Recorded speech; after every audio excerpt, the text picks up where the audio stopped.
Hey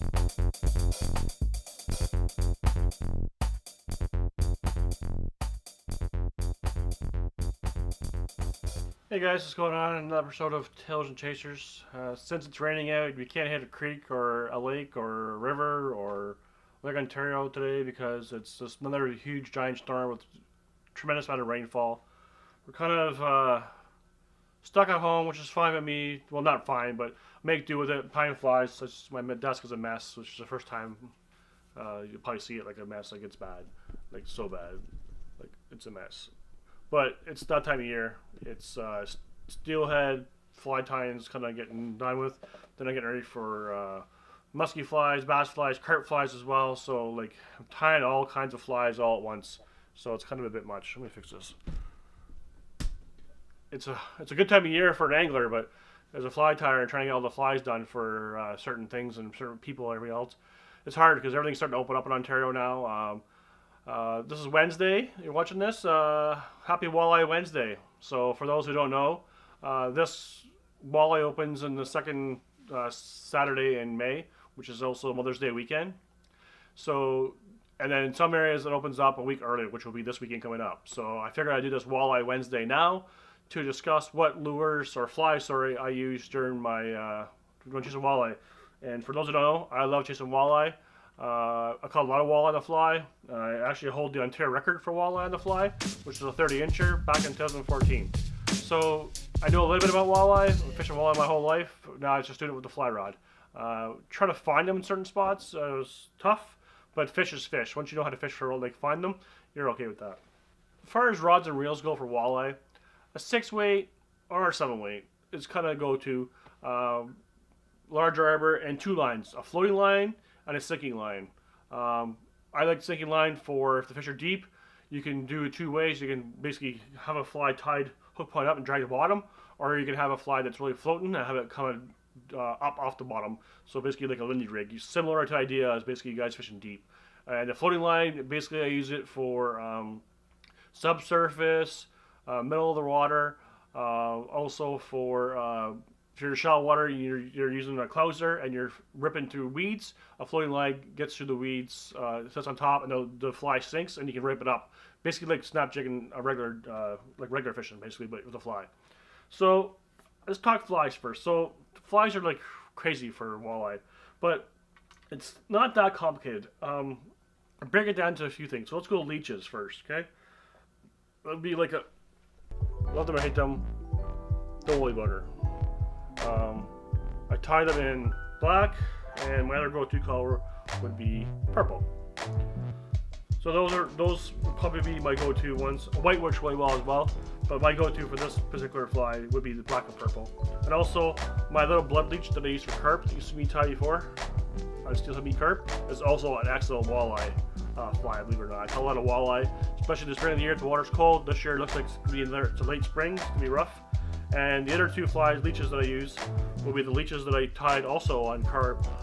My carp, you saw before, leeches 2 ways, black and olive barred. So those kind of might go to my leeches for as far as walleye goes. And then let's go minnows. So the classic, probably most popular fly probably is the sex dungeon. And yes, I know it's a trout fly, but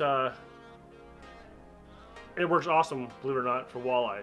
It's definitely probably a sleeper. Not people would probably think about it, but you can put as much weight as you want on it. If you fish current or you fish weeds, this is definitely a good fly to use. I would use this with a sinking line, especially in a river situation probably for the most part. And if you're fishing a lot of snagging rocks and stuff, you can put the hooks up instead of down, and that will help you stop getting it getting hung up. So tan would be the one color, and then a sculpin olive would be the other color that I absolutely love. Those are my two. Those are probably my 2 colors for this sculpin pattern. Right there. And then since we're speaking of sculpins, let's do another sculpin, which would be the same sculpin I use for carp. It's tied hook point up. It's got a wall head in the front instead of the deer hair, and it's a piece of rabbit fur and a couple of feathers for fins. Pretty, not easy tie, but it's easier than most ties. definitely easier than the dungeon. And this is a quick sculpin, and it works great. Olive, sculpin olive, tan again if you want, and that's another one that I like. I like it for fishing from Dragon Bottom or swinging a bit of a fly in a river situation. I like the hook point up. This is one of my go-to flies for that. One of the other flies I like is the same material for the head, but it's in black. And the hook point is down, and the reason it's down is because I use this one with a full sinking line. Usually in lakes, if you put a little bit of fly floating on the head, it'll bring up the fly. So basically, it's suspended above your fly line. It's like a little bit longer leader, maybe like a 4-foot leader. So when you pull it down, it dives down and stops and dives out, basically like that. However you want it, how the fish want it. That is what I caught my Ontario record walleye on, 30 inch. Yeah, I'm plugging myself. Why not? Anyways, that's what I caught it on. It's wool head, it's black. Wool head, rabbit fur, and chenille for the body. Easy tie, classic, all from fly. Next one would be, fly I would go to would be just a zonker in white. You can't go wrong with white for walleye. Everybody knows that. White's one of the go-to colors, so a white zonker.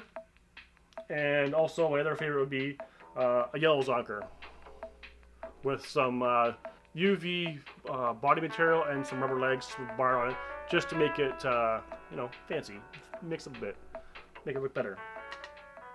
And then two other flies, or another fly I guess that people assume with trout, would be the fly I call the Berry Legal, which is this one right here. I tied it in tan. It's a little bushier because I'm going to run it on a sinking line. It's going to be down there. So I want a little bit more buoyant. I tie them like sparse and I tie them puffy, like extra puffy. So this will be kind of do the same thing I want to do with the sinking line with the sculpin, except it's going to be jointed, right? And then that tan and white, and you can't go wrong with all of them white. It's like a minnow go-to for pretty much everything. And then you can also go crazy and go like, hot pink, which is also a good color. Pink and white, you can't go wrong, right? It's a go-to. I think walleye. Also pink and chartreuse is another one of my favorite colors. And then when we're on the subject of trout streamers, another one will be a giant trout streamer. It's pretty big. It's probably 4 inches. But instead of tying it in a traditional minnow pattern or a trout pattern, I tied it in a perch pattern. Like this. Everybody knows walleye's favorite food is a perch. So it's rabbit fur and marabou, and it's jointed, 2 hooks again, and I modified my trout streamer to fish walleye. It's number 1 out in the front and the number 1 in the rear, and 2 beads in the middle. Now, all these big trout streamers are awesome to tie, and some are time consuming. They're awesome. I love fun tying them, but they're not just for trout. They're also for other species. Bass like them, walleye especially like them, and that leads me to the last but not last.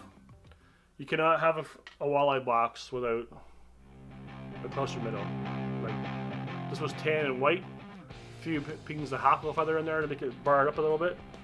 Minnow of the year, that would be my one I go to colors, and that would be the other one would be chartreuse and yellow in the clouser, and that's a 1/0 with the small dumbbell with the eyes already on it. Deer tail, can't go wrong with deer tail and walleye. Kind of go hand in hand like peanut butter and jam, right? So this would I be use this for on a floating line. Find the first fresh weed, let it sink to the bottom, hit the bottom, and then rip it. Strip really hard, and it comes up out of the weeds. And you're snap jigging basically. If you want to do it, if you're in deeper water, say less or deeper than 5 feet, you put a medium or heavy or a large size dumbbell on it, and it'll do it faster. You do up and down, get a kind of reaction bite. The way it's going, it's pretty cold.